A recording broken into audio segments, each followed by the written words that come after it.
जय हिंद। स्वागत है आपका मेरे YouTube channel A2 tuition academy पर। मैं आज आपको बताऊंगा रैशनल नंबर्स के बारे में, यानी कि परिमेय संख्याएं क्या होती हैं।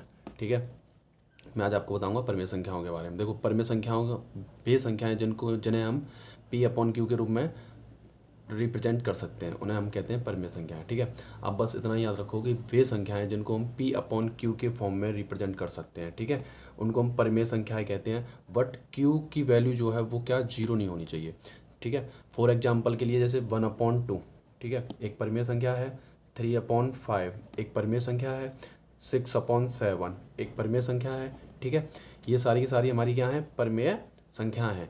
बट कभी भी ये जो आपका डिनोमिनेटर है, ठीक है, न्यूमिनेटर और डिनोमिनेटर, जो आपका डिनोमिनेटर है वो कभी भी क्या, जीरो नहीं होना चाहिए। जैसे कि 1/0, 1/0, ये ठीक है, ये आपके क्या है, ये परिमेय संख्या नहीं है। क्यों? क्योंकि ये 1/0 यार, अगर हम किसी के अपॉन में जीरो ले जाते हैं, ठीक है, अगर हम किसी के अपॉन में जीरो कर देते हैं तो वो संख्या हमारी इन्फिनिटी हो जाती है। क्या हो जाती है? इन्फिनिटी हो जाती है, यानी अनंत में चली जाती है वो। ठीक है, और अनंत की में कोई किसी का मान होता नहीं है, वैल्यू नहीं होती। ठीक है, तो वे संख्याएं जिन्हें हम P/Q के फॉर्म में रिप्रेजेंट कर सकते हैं उन्हें हम कहते हैं परिमेय संख्याएं। ठीक है, अब इसी प्रकार से आप देखोगे कि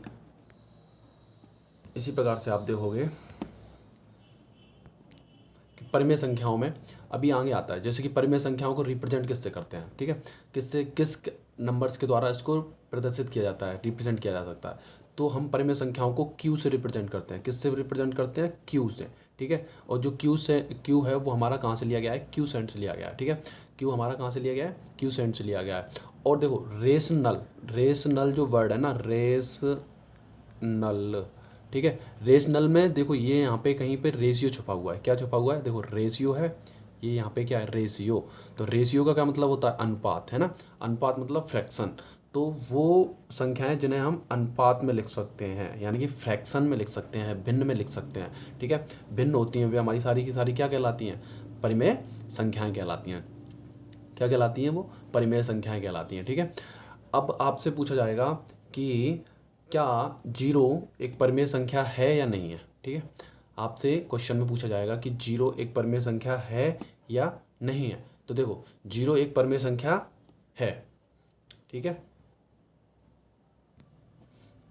ठीक है, अब देखो मैं आपको बताता हूँ आगे क्या है कि आपके लिए कुछ क्वेश्चंस हैं, है ना, आपके लिए कुछ क्वेश्चन है। जैसे कि मैं बताता हूँ, मैंने आपको बता ही दिया कि जो आपका रेशनल वर्ड है वो कहाँ से लिया गया है? रेशियो से लिया गया है। ठीक है, और जो क्यू है, क्यू का मतलब क्या होता है? क्यूसेंट होता है। उसके बाद में हमारे डेफिनेशन ऑफ रैशनल नंबर्स होते हैं। ठीक है, क्यू का मान कभी भी जीरो नहीं होना चाहिए। क्या नहीं होना चाहिए? क्यू का मान जीरो नहीं होना चाहिए। और देखो, हम जैसे कि नोटिस दैट हम रिटन एज P/Q के फॉर्म में अगर हम किसी को लिखना चाहते हैं, ठीक है, P/Q के फॉर्म में अगर हम किसी को लिखना चाहते हैं तो हम कैसे लिख सकते हैं कि -25/1। ठीक है, -25/1। ये माइनस का मतलब क्या है? इसको हम -25 को हम कैसे लिख सकते हैं? -25/1। ठीक है, जहाँ पर माइनस का जो साइन होगा आपका, किसका, जहाँ पर जो माइनस का साइन होगा आपका, -25, वो रिप्रेजेंट करेगा किसको? P को। ठीक है, और 1 जो होगा आपका वो किसको रिप्रेजेंट करेगा? Q को। किसको रिप्रेजेंट करेगा? Q को। जैसे कि यहाँ पे आपको दिया गया है कि -25, ठीक है, -25 दिया हुआ है। ये आपका क्या दिया हुआ है? -25 दिया हुआ है ना, -25/1। तो ये आपका जो 25 वो क्या, किसकी वैल्यू है? P की वैल्यू है। और जो Q है, Q किसकी वैल्यू है? Q जो है आपकी वन जो है आपकी, सॉरी, वन जो है वो आपकी किसकी वैल्यू है? Q की वैल्यू। किसकी वैल्यू है? Q की वैल्यू है। ठीक है, इसी तरीके से आगे के लिए देखो, आपके लिए क्वेश्चन है, या NCERT के बुक में दिया हुआ है। ठीक है, ये जो क्वेश्चन है वो है कि are the following statement true और फॉल्स। ये जो फॉलोइंग स्टेटमेंट्स हैं वो ट्रू है या फॉल्स है, हमको ये बताना है। ठीक है, क्या बताना है? ट्रू और फॉल्स बताना है। और अगर ट्रू है तो इसका रीजन भी देना है, और फॉल्स है तो इसका रीजन भी देना है। ठीक है, क्या करना है? इसका रीजन देना है। तो देखो, हम पहला करते हैं, every whole number is a natural number. तो एवरी होल नंबर, मैंने आपको बताया था होल नंबर्स के बारे में।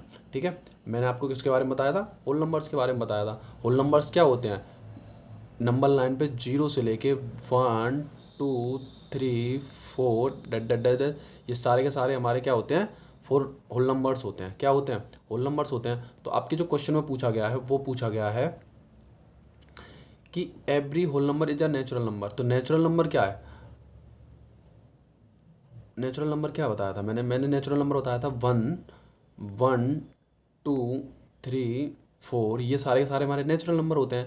अगर हम इसमें जीरो को भी इंक्लूड कर लें तो ये हमारा क्या होता है? होल नंबर होते हैं, है ना। जीरो को भी अगर हम ले लें तो ये क्या होता है? हमारा होल नंबर होते हैं। तो वो कह रहा है every whole number, every whole number मतलब यहाँ से यहाँ तक कि इज अ नेचुरल नंबर। तो नेचुरल नंबर यहाँ से यहाँ तक, तो क्या एवरी है? एवरी नहीं है। क्यों नहीं है? क्योंकि वहाँ पे जीरो नहीं है। क्या? जीरो कभी भी नेचुरल नंबर नहीं हो सकती। जीरो क्या नहीं हो सकती? नेचुरल नंबर नहीं हो सकती। तो जीरो जब नेचुरल नंबर नहीं हो सकती, ये वाला स्टेटमेंट कैसा है? ट्रू है।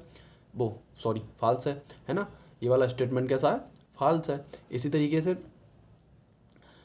से दूसरा स्टेटमेंट है every integers is a rational number. ठीक है, एवरी इंटीजर्स, इंटीजर्स क्या होते हैं हमारे? माइनस वाले भी, जीरो प्लस वाले भी। ठीक है, ऑल पॉजिटिव नंबर्स, ठीक है, ऑल नेगेटिव नंबर्स और जीरो। ठीक है, इंटीजर्स में आते हैं, ये आते हैं कि नहीं आते?